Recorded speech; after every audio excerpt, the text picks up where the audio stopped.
in these last 11 days, it is liberating to be able to just say, no, I'm going to see this patient today, or I'm going to do this, or I'm going to order this catheter because I like this catheter. It sounds so dumb on the other side, but when you're actually in it, it's unbelievable to be able to have that kind of autonomy.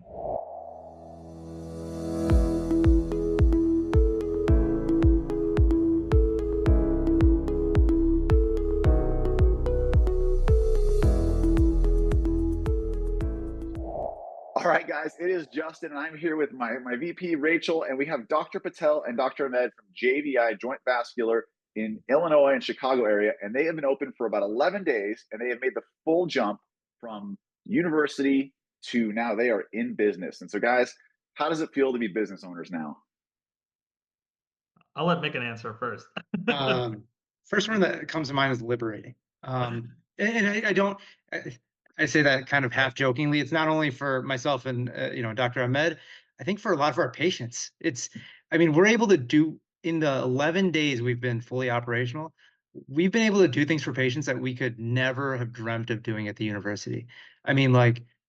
We've gotten patients from consult to procedure in 11 days. You can't even call into a hospital and get a appointment with a doctor in 11 days. It's liberating in that sense. Like, we are actually free to exercise our education, our talents, and do what we actually love doing, is take care of people. I love hearing that, because I don't know if you guys saw that article that was going around like a couple months back about how OBLs are all in it for the money and everything like that. But it's like, yeah, but you can also give patients the best experience that they would never get anywhere else. Yeah. And Justin, like, to your point, that's, I used to, and I have a lot of good friends in OBL spaces, and we can talk about that, them being actually the inspiration for kind of to making this move. But a lot of times they used to say, or used to tell me, it's not about the money, it's about the autonomy, the independence, the freedom, the ability to kind of make decisions. And I used to honestly, just full transparency, it'd be like, BS, no way. Like, that doesn't, what are you talking about? Again, in these last 11 days, it is liberating to be able to just say, no, I'm going to see this patient today, or I'm going to do this, or I'm going to order this catheter because I like this catheter. It sounds so dumb on the other side, but when you're actually in it, it's unbelievable to be able to have that kind of autonomy.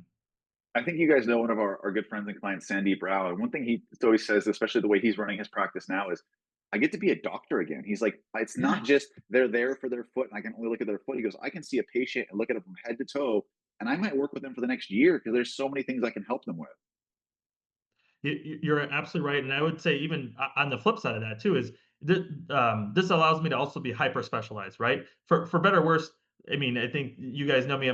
My interest and passion has actually now become MSK embolization. Well, at the university, I can only do that 10% of the time. I still got to take care of all the other, I don't want to be negative, but all the other, stuff that has to be done in the hospital, right? But here I'm like literally all day, every day, can focus on MSK embolization, for example, and really try to, kind of hone that practice and sort of offer that service line. And so if I can piggyback on that, I would even say it leads to better results. When I have Dr. Ahmed focusing on GAE all day and not worrying about, 10 other things distracting him, he's going to do better for his patients. And we see that, like, our patients notice it. They're like, wow, you really are here doing, arthritis treatments. You're really here doing hemorrhoid treatments. They see that we're focused and we're really good at what we do because that's all we care about on that day, right? And I just want to shout you guys out as someone who's in marketing and business. Just the name of your practice. Like, I'm always a big believer, your name should say what you do. And everyone's like vascular this. And even coming into this space, I'm like, is it a heart thing? I don't know. But you guys are like, we're the joint. We're going to take care of that. So I love the name on that. No, thank you. We really wanted to capitalize on this, obviously this emerging field of MSK embolization, and really kind of hone in the fact that, not only are we vascular experts, but we also are, as radiologists, we have a lot of expertise in treating musculoskeletal conditions, whether it's as basic as doing steroid injections, but now with embolization, it feels like the perfect marriage. Now, being in your OBL space and getting to see patients come in versus kind of being fed them, so to speak, at a hospital, how is it to see them? Because I feel like you were probably scheduled a GAE before, you were scheduled a procedure. Now you get to talk to this patient, show them their options, and see what happens next. How is it to watch their face when they're like, wait, I don't need a knee replacement, or they have choice? Like, how has that been for you guys? Mikin, you want to? I'm happy to answer. Go for it. Go for it. You're the guy. Yeah, no, it is incredible. And again, I have to I want to walk a very fine line of I'm not trashing the university. I love academic medicine. Still, my heart is still in academia and even hospital-based medicine. But at the end of the day, there's some elements of it that are obviously are not very patient friendly, right? You get very limited time to see the patient. You get very limited time to kind of, tell them about the process, scheduling delays, all that sort of stuff.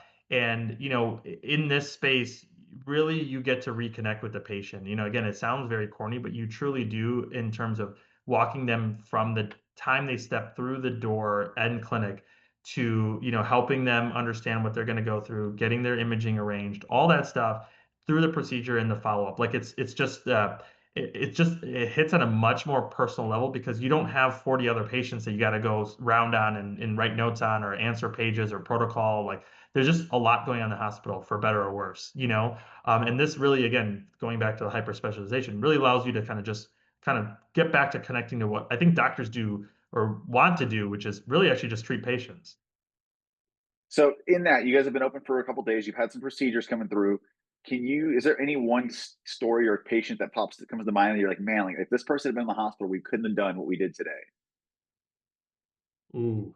I think the obvious easy answer is the scheduling turnaround. So we had one patient, for example, who came from I believe Iowa or either Iowa or Wisconsin, neighboring state. She said this was the closest place she could find.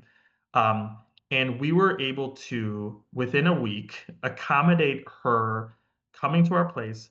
We did both, knees, we were able to do it, back to back, like, just the ability to kind of just cater to the patient experience as opposed to saying, well, no, you can come do one knee and then you got to reschedule it 3 months. Like we can do whatever we want. We can actually just say, no, we're going to make it this as easy for you as possible. Send her a hotel, send her, all that sort of stuff in terms of like, this is where we would recommend you staying, send her restaurants, like just make it about the patient again, as opposed to Yeah. this rigid structure of like, no, well, it takes us 3 weeks to schedule. We have to get pre-authorization, all this like stuff. No, we can go above and beyond for our patients now. Yeah. I Well, mean, just to give another example, we have a yeah, patient going to Montenegro for the July 4th weekend. She's like, can I get treated before that? There is no situation at any job I've worked at before where I could have seen a patient and within 2 weeks gotten them treated so she can go on vacation without her issues. Guess what? We're treating her, next week. Like it's unreal what you can do and fit a patient's treatment into their lives rather than the other way, right? Like structure their lives around going to the hospital, going get treated by doctors. Yeah. Yeah, I what? would say even sorry, No, apologize. you're Like good. even to just take it to another level, we had a patient who, they can only come on Saturday, for example. We're not working that Saturday, right? We literally were like, no, we're coming Saturday morning. If that's the only time you can come, we're opening up the clinic. We're getting you in. Yeah, I can do this procedure in an hour. You're gonna go home. I'll go home. I don't have to be there for 8 hours, but this is what works for you. So it's again just going back to the whole like patient centric, patient focused care again. Well, and I think this kind of transitions to the next topic that's really awesome is you have this autonomy, but then you have these procedures. Like it just, even though I've been around GAE for years and interviewed people, the thought that you're going to do a procedure on a patient that's going to go on vacation 2 days later, like, could you imagine someone's going for a knee replacement? You're like, they're like, hey, I'm going to travel to another country. You're like, no, no, no, no, no. But like, that's the beauty of these minimally invasive embolizations. Yeah, I mean, at the end of the day, it's like, look, the patients we see are not in a good place. Their knees hurt. They have fibroid issues. They have bleeding issues from their hemorrhoids, whatever. They're not in a good place. Why are we trying to make their lives harder? We're here to help. Like we need to fit our treatments into their lives rather than trying to get them, to reschedule their whole lives and make their situation even worse. Like let's do everything we can to help these people. That's why we became doctors, right? And that's what I think you were saying is like we get to be doctors again. We get to try to help people. Well, I'm just thinking out loud, like you're talking about that client that did the bilateral, just because I do have like a physical therapy background. Like if you have a person come in, and I see this with knee replacements all the time, they do one knee, and then for 8 weeks they walk like this. Now their back Yes. is messed up, their hips messed up. She might be off her feet for 3 days from the GAE on bilateral, and she's good. Like that's amazing. Yeah, it gets back to the spirit of IR, which is meant to be patient focused, right? It's meant to be outpatient friendly, quicker recovery, all that stuff. And again, in the hospital, we're starting to get away from that a little bit by not really catering to the patient as much as we probably can and should, especially in interventional radiology. And with this renaissance of just outpatient focused care, elective procedures, we can kind of get back to what I think IR does best, or just interventional medicine does best, which is getting patients back on their feet and really just focusing on quality of life. Now, as you guys were considering leaving the hospital, obviously that had to be a big decision. What were some of the fears or concerns that you guys had? The fears that fears that we still have include, you don't know where you're in the hospital. There's obviously, it's a very black and white, right? Like the advantages of the hospital are, it doesn't matter how much or how little I work, how much vacation I take, how little vacation I take, I'm getting the same amount of money, right? So there's a lot of job security, and this is why I think a lot of physicians, including myself for so long, stay in hospital-based care, because it's just we're not business people, right? We're doctors, and we're not used to that sort of way of thinking. So obviously, in the OBL, we can only make it, we only can make a salary if we treat patients, and sometimes you just don't know where the next patient's coming from, especially early on. So That's that where you is guys help. yeah, that is a fear, and obviously having working with great vendors like yourself, that obviously helps allay that fear, because we aren't specialists in that, right? We don't, that's not like our expertise, but working with people who are great at that obviously allays some of those fears. But that's the primary reason, that's the primary fear that I have. Otherwise, everything else, has been a positive. Can I chime in too a little bit? Yeah, absolutely. Obviously, I'm a little bit more junior than Dr. Ahmed, and I've benefited tremendously over the years from his mentorship, and he's like an older brother to me, right? I think the other big fear that we have to very openly recognize, you're in a hospital, you have 100 doctors around you, all different services, you got nurses, techs, you got everyone. And so clinically, as a junior person, it feels nice having that safety net of, oh my God, I got people around me to help me. I will say very openly, I couldn't have done an OBL if it weren't for Dr. Ahmed. And, having a partner that you know and you trust goes a long way. And I feel confident that we can do in our OBL things that we could do in the hospital, because I know he's got my back. Now, I will tell you, I think there are practices out there and labs out there where, you've got a junior guy operating on an island. That not only scares me as a physician for doing that myself, it scares me as a patient and potential, so I would never refer to a practice like that, for example. I like the idea that we have two doctors, although we're not a hospital, you have two excellent doctors. We have each other's back. We have all kinds of resources. We have nurses, techs, good staff that we know and trust. And so I think we can really offer that hospital level care. You have that entire safety net that you need in a much more convenient setting, right? And I think that's, frankly, as a junior guy, that was one of my biggest fears, is like, what happens if I go out and I can't treat this patient? Well, I know what I do. I call Osman and he can, or we figure it out together. And I think that goes a long way too. Once you get over that fear, once you find a good partner, and once you feel confident in your ability to clinically offer what you could offer at a hospital, then the world's your oyster. You can just go for it. So you brought up a good question. That's something I wanted to talk about is, Dr. Med, you've been involved in seeing you in more and more in different organizations, teaching on GAE. I see that you're with the EMBO Partners Group. Where do you see that? Because I feel like, to the Dr. Patel's point, there's not a lot of support and education, even now, for people going out in the OBLs. You have OEIS and some small places, but it's still an uncharted road for a lot of people. Do you see that changing in the next few years? Yeah, I mean, I think the short answer is yes. I think the way that we consume and digest information is changing. It has been changing for the last 5 to 10 years, in terms of everything's becoming more podcast focused or digital. In terms of bite-sized kind of consumption of media. And I think as we continue to grow, obviously great organizations like Guest, do this very well in terms of kind of catering to all types of practices.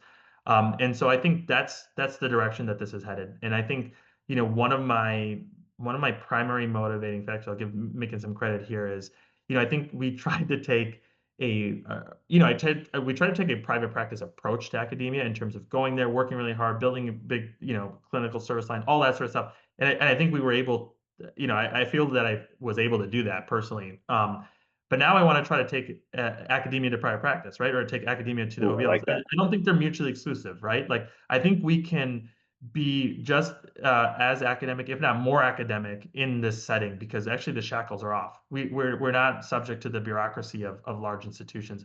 We can do research. We can be participating in great meetings like OAS, and I think that will only grow as people, again, hopefully like myself, try to inspire people to say, well, no, you don't have to be at a university if you want to do research, or even high level care. Well, you mentioned, guest, and like we're friends with Dr. 𝐝𝐻𝐳𝐭. We work with him, and like we were just a guest in Manhattan. He's been doing that out of his practice forever. I mean, he's cutting edge. I don't even know how he actually has time Yeah. to do procedures with all he does, but like he's really paved the way for that. Yeah, no, and true, and again, I mean, you talk about inspirations. That's the other Yeah. inspiration, right? I mean, it's hard when you're in the sort of the ivory tower of academia to be like, okay, well, how am I going to just go now from this amazing setup, amazing facilities, amazing whatever you want, at your disposal to, this perception that OBL or outpatient is like you're working in a closet and using a coat hanger and whatever. But you go to his place, you see people like that are inspirational, and you see that no, you can actually, this is actually a better model of care in many, many ways, in terms of the equipment, as long as the docs, as long as the docs have the right intention, which is irrespective of the site of service, you Yep. can, you can do really high quality work for your patients. So I have a question for you guys. We talked about, the referral out. You come to a place where you're the OBL, you don't have the different specialties under your umbrella anymore. How have you guys found, I know it's been a short time, your network in your area? Everyone always wants referrals or find this, but have you started building that practice or that book of referrals for yourself? Yes. Again, the short answer is yes. In that, again, that goes into the fear of like, where's my next patient going to come from, all that sort of stuff. And I will say I've already in this very short period of time been very pleasantly surprised with, I think you always hear about, oh, well, there's a shortage of doctors, there's a need. But when you're kind of spoon-fed patients, you don't understand, there's still that fear of like, okay, well, now I'm on my own. I don't know where this patient can come from. But then you go out there, and I think if you just bring that mindset of, look, this is what I can do, this is what I can offer, people are looking for us. People are looking, the other physicians, are looking. And so, we've already been able to set up a bunch of lunches, a bunch of meetings, obviously being able to sort of advertise this whole, the procedure helps, right? It's a very unique, innovative solution to a real problem, and so I think that also obviously helps. We're not selling some, quack procedure or whatever. We're actually trying to address a real treatment gap. So you just brought up one of my other questions. So I'm a huge fan of GAE. You're one of the pioneers in GAE, but there's still it's this weird thing in the community where like some people look at GAE like I'm not touching that. Maybe it won't reimburse. And then some people, it's the greatest thing since sliced bread. Do you feel that's going to change over time? Yeah, absolutely. I mean, I think it's only changing for the positive, right? I think, we had this conversation 5 years ago, when we were one of the only people doing it. I would say, no, Justin, I mean, I think, it's a little too early to just hitch your wagon to GAE, but the reality is, you zoom out and we're talking about, this is an internationally performed procedure, right? I mean, we have global data from almost every country, from every major continent, that's published on GAE. So I think the data is fairly robust, that sort of says, okay, this is here to stay, and that doesn't mean that it's here to get reimbursed. If you look at the history of IR things, even that they are a no-brainer, even prostate embolization, for example, that went through a period of not getting reimbursed, which probably speaks to the need to diversify your practice. But the reality is, I think there's enough data that really sort of suggests that this is a procedure that has merit. Now we need to go out there and really develop the evidence to support what I feel like, anecdotally know. Well, and you just brought up the next question. So, like, one of the reasons I love GAE from a marketing perspective is I know that the GAE patient is almost always a prostate patient or is almost always a plantar fascia patient. How have you guys incorporated, like, we'll send you guys a GAE patient to your thing. How does your consult process work to where you can see what that patient really needs holistically? Yeah, it's a great question. I This is something that I've always done, but like my always every consult, I start by saying, I'm Dr. Med, nice to meet you. I'm an interventional radiologist. I can almost guarantee you have no idea what an IR is, and that gives me an opportunity to actually sell what I do, right? I'll say, you think of a cardiologist, that's the doctor of the heart. Well, I'm a radiologist. I treat, I'm an imaging specialist, but I'm an interventional radiologist. So I treat a variety of diseases. And so, I treat anything that I can image. And so then I say, well, that includes enlarged fibroids, enlarged prostate, hemorrhoids, whatever. And then so that just opens their eyes of like, oh no, this is not a one trick pony. He just does knee treatments. He's So actually kind good. of a holistic doc.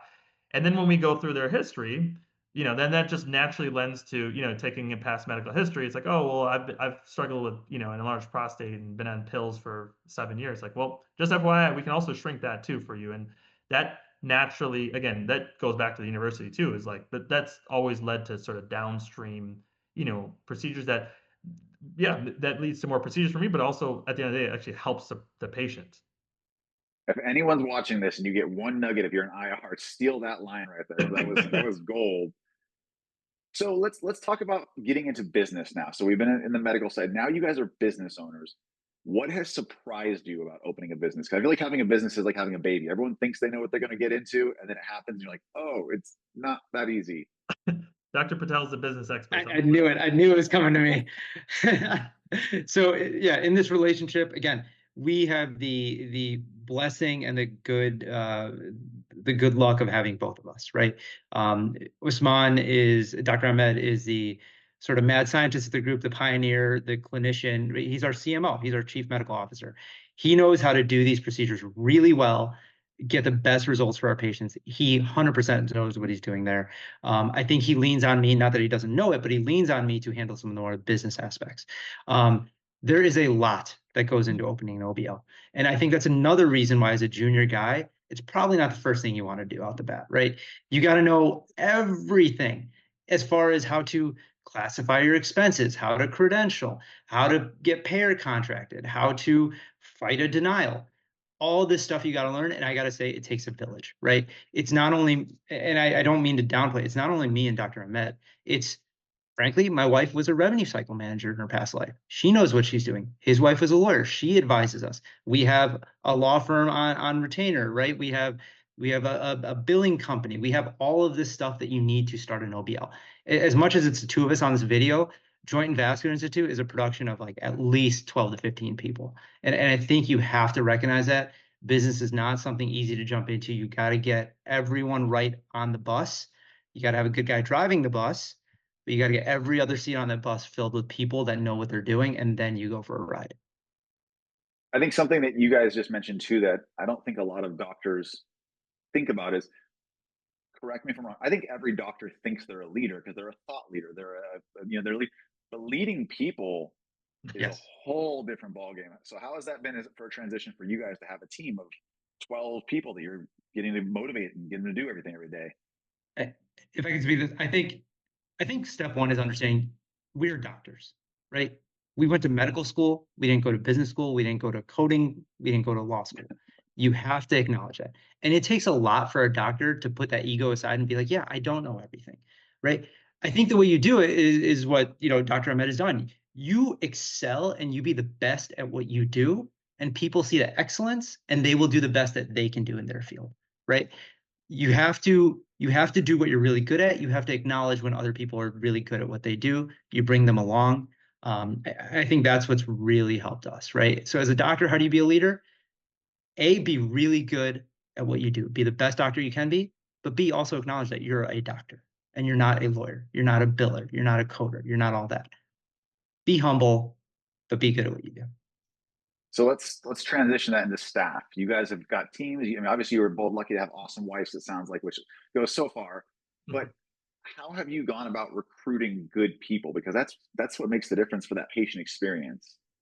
Yeah, I think that's a fantastic question, and I have some benefit in that I wear a lot of hats, as people probably know. I have a startup company, a pulmonary embolism company that I started, and one thing that I learned from that is when you're a startup, right, which is essentially what we are right now at Joint Vascular, is every person matters, right? Like when you have a small team, then every person is very, very, very important. So we are very fortunate that our team is unbelievable, and we're very happy. But I think that speaks to, you have to be very careful and vet, who that you bring on, because if when you're an N of 4 people when you start, then if well, you have one bad apple, then that's 25% of your staff is, the team is bad apples. So we took a lot of time, and we were very methodical about selecting the right people. And we're obviously, in retrospect, or sort of living this right now, very, very, very fortunate that we got people that that we're very happy with. So I think that's the one thing that we have learned, is that you really need to have, it's very important who you select, because that can burn you if you don't.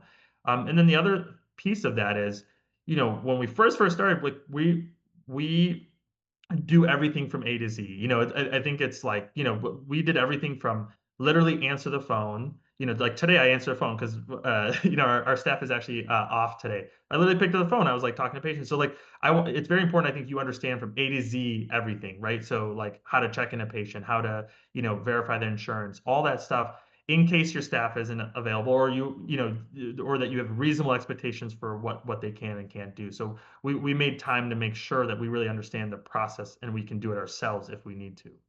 I'm just going to say, so I had a client that I was consulting that was running an OBL, doing great embolizations. They were doing about 20 procedures a month, and their front desk person quit out of the blue, and it Yeah. shut the practice down. It's like an Yes. $18 an hour employee shut down Yeah. $1 Yep. million practice. And the doctor's like, well, I don't know what to do. It's like, say hi, like just answer Yeah. the Just pick phone. up the So phone. I love that you guys are willing to step into that and own that. Yeah, no, and honestly, again, it sounds super corny, but like, I kind of like it. It kind of just feels more personal, right? Like, it like, patients like, wait, what? The doc just picked up? Like, I'd have to like go through 7 different layers at the hospital to, to get, get a hold of Even them. find out who the doctor is. Yeah, right. Well, and something just from a financial standpoint, like, for us, we do appointment setting for our clients. And we learned really quick that, like, on an interview, why not just pretend we're actually booking an appointment? Because right off the bat, like, we've had people interview great, and then we're like, ring, ring, and they're like, hello. It doesn't work. But I see front desks all the time at OBL, like, there's a body, they can answer a phone, and they just put them in, and they Yeah, don't know why their patients don't show up or don't stay right, or don't want to come back. right. Yeah, I mean, I'll be very open and transparent, like get down to nuts and bolts. I mean, we posted for our positions. Shout out to our staff, Kayla, Jesse, Ashley. We, for every 6 people we interviewed, we landed one of those 3 that we, actually felt comfortable with and really have excelled, right? Again, you have to take each hire, especially at this stage, as a very critical hire. Like I said, Kayla, Jesse, Ashley, fantastic, right? Each one of them comes, performs, and they're friendly. They're genuinely interested in helping us build this practice and being part of the practice. You got to find that, and it's hard to do sometimes. So let's shift into some fun embolization stuff, because I want to let you guys get a little nerdy. We talked about GAE. What are some of the procedures that you guys are doing now or that are coming down the line that excite you guys? Well, I think the things that we're very excited about are hemorrhoid embolization. I think that's a very unique, great solution for patients. Again, addresses a real treatment gap, which, again, admittedly, I didn't think there was a treatment gap. I used to just think like, oh, you have a hemorrhoid, like, dude, just like take it out, like it's right there. You know what I mean? But the more you learn about it, the more you understand that it's actually something. And again, it's very intuitive now, to me at least, is like, well, nobody wants something out there, but the recovery of that, the pain, it's a very sensitive area, all that sort of stuff. And this is a very, very unique, nice solution for that. So that's been, I think that's a very, very exciting, new part of the sort of embolization spectrum.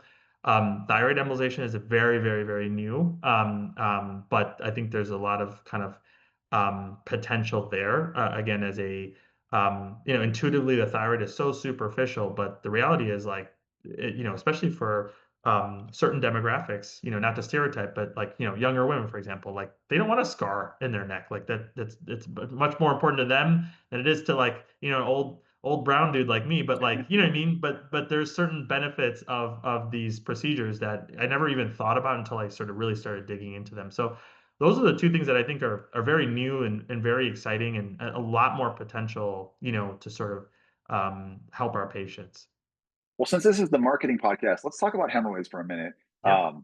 I know there's a lot because it's newer. We talk to a lot of doctors, and everyone's kind of in this weird spot of like, if I bring a patient, from a Facebook ad like we do, what are the things that they need to have? Do they have to have a pre-diagnosis? There's a lot of unknowns right now because it is newer.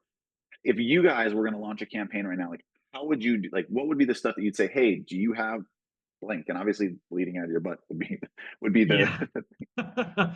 Yeah, I mean, I think with a lot of what we're doing, and I'm sorry, Megan, I think I just cut you off, but I'll say this very briefly. I think a lot of what we're doing, and what I've always recognized on the, just in my whole career is just patient education. Like if patients just knew that our stuff existed, that in itself is like I think more than half the battle. Like if like every woman on this planet knew instead of having a hysterectomy, you could treat your fibroids with embolization. We're talking like 200x volume for everybody in this country. You know what I mean?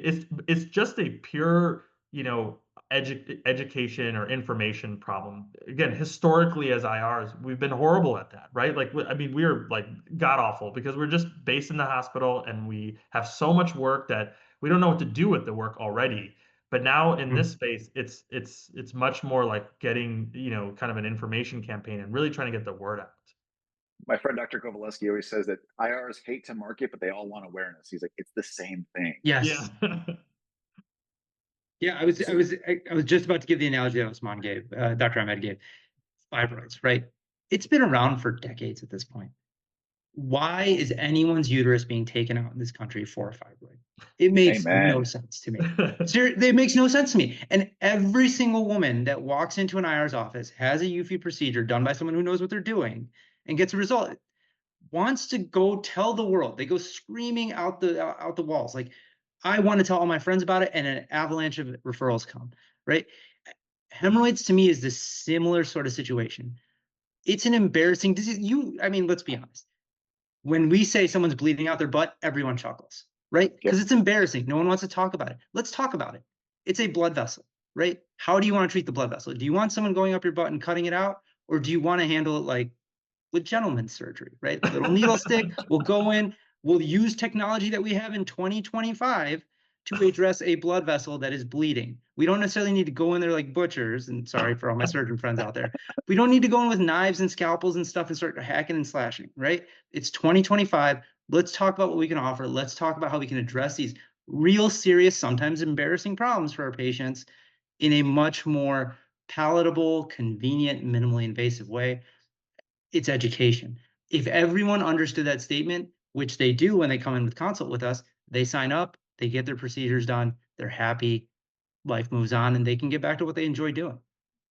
That's It's your campaign, Justin. Yeah, no, right I there. heard that was some nuggets right there. I think it's funny, like being in this space and seeing and learning about it. Like as a man, I'm 40 and like I don't have prostate issues yet, but like it sounds stupid. But I'm not scared of that happening because I know what's out there like for that next. Yeah. And it's like there's a confidence, but I'm just imagining that person that has these hemorrhoids that I've had for years. And it's like your options are I go in for a major surgery, miss work, or I just keep going through my, whatever it is, embarrassing stuff. Like to your point, they just think they're stuck and there's no one else that knows what's going on out there. Let me ask you right now, we'll get a little technical without getting too technical. What would be your requirements for someone to come in to do an HAE? Because obviously there's internal, external, all that fun stuff. What is the ideal patient for you guys?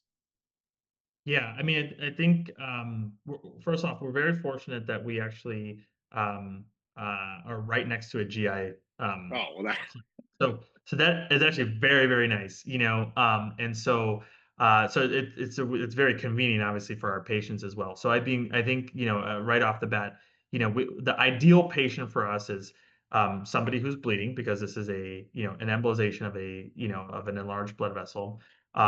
Somebody who has tried the conservative stuff which can include up to like rubber band ligation, which can fail up to 50% of the time, and is either looking to avoid surgery or doesn't want to have surgery, which again, when presented with all your options, the majority of people don't want surgery. The majority of people who kind of go on to surgery is because they think that that's the only option they have when the medical therapies fail.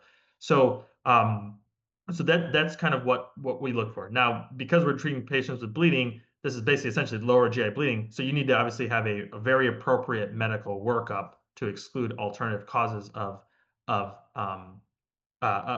bleeding. So, God forbid you don't want to do this procedure and then, they have a large tumor somewhere and that you've only just very temporarily masked pain, the symptoms or something. And, so that there's the obvious medical legal things that you want to make sure that you're addressing.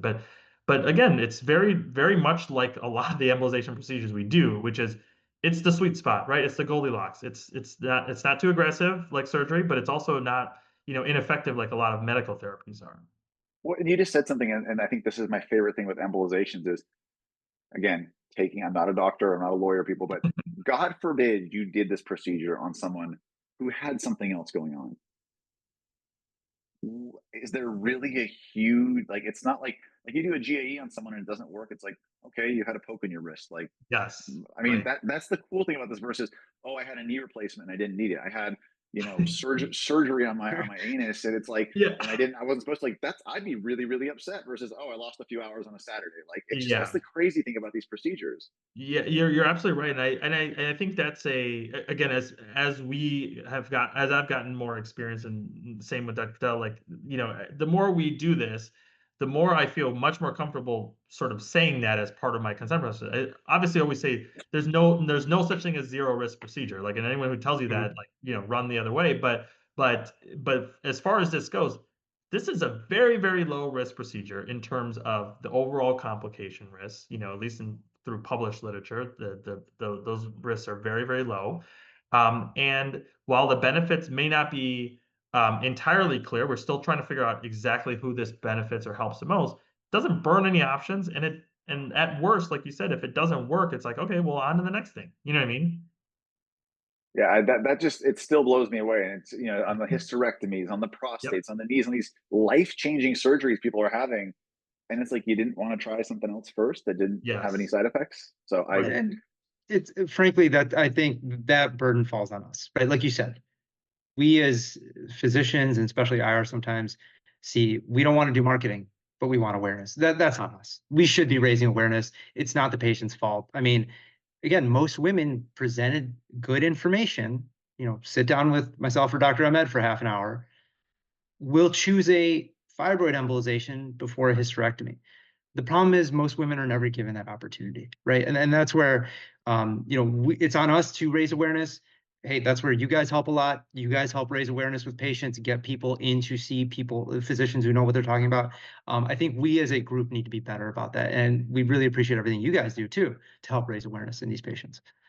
well, I'll tell you, I have a passion project that I can't announce a release date for, but right now, we do direct-to-patient ads. So we go in, and the ads, it's 20 seconds of, hey, do you have this? We have options. And there's some education in the process, but we actually have something we're working on where we've got a whole video team with an NP going through, and we're filming. I see a lot of practices that have like a little blurb of UFE and it's got 3 bullet points, but that's not how people consume content anymore. They want the TikToks, they want the reels. And so we're doing a thing where for every procedure, we'll have 40, 50 videos of different aspects of the procedure that practices can share around. And it's not designed for conversion. It may not be something that someone clicks Mhm. on and goes, nah. But if they go to your website, if they go to your Facebook, is there information that they can consume the way they want to consume versus a 10-minute video on a procedure? And Yeah. so we'll see how this works. It's kind of a passion project, but to your point, a 33-year-old woman is not going to sit and watch a 10-minute YouTube video, but they'll sit there and scroll through this. And so if I can have what to expect before a procedure, what to expect after a procedure, all those different things, I'm hoping that we can start getting more awareness out. So I'll let you guys know more about that, but that's just something that I feel like there's been a huge disconnect in this industry, and I want to help that. No, that's amazing. Thank you. That's the type of stuff with kind of forward-thinking people like yourself and Rachel, like that's the type of stuff we need. If you could, because I know we're getting tight on time here, but if you could give advice to anyone right now who is where you were, they're in the hospital, they're in academia, and they're looking to go to the OBL, what is something you would tell them? What's the first thing they need to do? It's a great question. I think the first thing you need to do is I would say open your mind. I think there's a lot of misconceptions about OBL. I think there's a lot of misconceptions about even we talked about it, that people think it's just a revenue focused or, lifestyle focused choice. going to places like North Star and visiting Dr. Ghazarian really opened my eyes. And so I think you have to be just willing to sort of think that this is actually a different, potentially better, but acceptable way of caring for patients. And that could really lead to a lot of benefits, including the things that you would never value potentially, like, autonomy and decision making and having more work-life balance, all that stuff. But you have to sort of be willing to sort of consider it, and I think for a lot of people, it's like, nah, I'm just like, I'm happy with my hospital job, even if I'm, getting beat down and never seeing my family or taking a ton of call. Like it's just, you have to kind of be willing to sort of explore it. Dr. Patel, anything you want to add to that? Yeah, I would say, and full disclosure, I've been working with Dr. Ahmed for 12 years now. Find a good partner, find a good co-pilot, right? Not only to help overcome the fear, but it's exactly what he said. Have someone to hold you accountable, have someone remind you why you're doing it, right? We oftentimes remind each other. We walk into clinic together. I will tell you, we used to work together at the university. We used to see each other work all the time. And yes, we really loved working together. It's next level when we're at Joint and Vascular, right? We walk in together on Saturdays or whatever days we're doing procedures, and we turn on the music. We've got donuts and coffee. We're like chatting our patients up. Having a partner there reminds you why you got into medicine and why you're doing what you do, right? Look, we're guys who are scientific. We love bringing our science to our patients. We love helping people, and we want to make people feel good while we do it. And that's besides just doing the procedure. We want to have good vibes, a good atmosphere, a good environment, and having someone there to remind you of that will, it's unbelievable how valuable that is. We used the analogy earlier on, but having a business is like having a kid, right? And it's a lot better to do that with a good partner than to try to do it on your own, or to just try to find some random person to do it with. I think we're gonna have to end on that note. Well, hey guys, thank you so much for coming on. We're super excited, guys. If you're in the Chicago area, check out Joint Vascular for any of your embolization needs, and you guys can find them on LinkedIn as well. But guys, thank you so much for being on today. No, thank you, Justin. Thank you, Rachel. Seriously, Thank you, it's guys. a privilege to be on.